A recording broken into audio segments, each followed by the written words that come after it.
A little bit clever today and just ask yourself, what does my life say?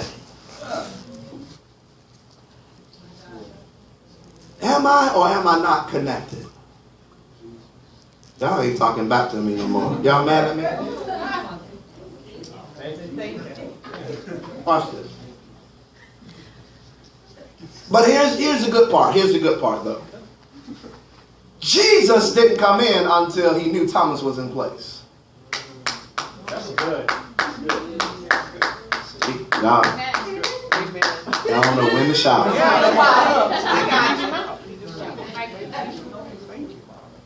The disciples were there, and now here's a flawed Thomas.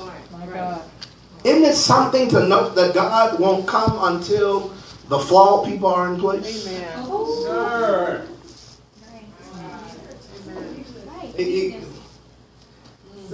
He said, and Thomas was with them. Then, that word then means something. Then Jesus came through the door. He said, peace be still. Watch this. And then, watch this. And here's what I love. Then he began, Carolyn, to have a one-on-one conversation with Thomas. Somebody say activate. He watch this. And so he now begins to provide impartation and activation to Thomas. Oh, Jesus. And so he now says to Thomas, reach here thy finger and look at my hands and reach into my side and thrust your hand into my side. Watch this. And be not faithless, but believing. Can I just leave you with this one? Watch this. It's not enough to be fearless, but you got to be fearless and faith-filled. God help me. Two go hand in hand. He says, watch this. He says, be not faithless, but be believing. That means, amen, you can have faith, amen, or you can be fearless about stuff, but it don't mean that you got faith. Right. That's good revelation.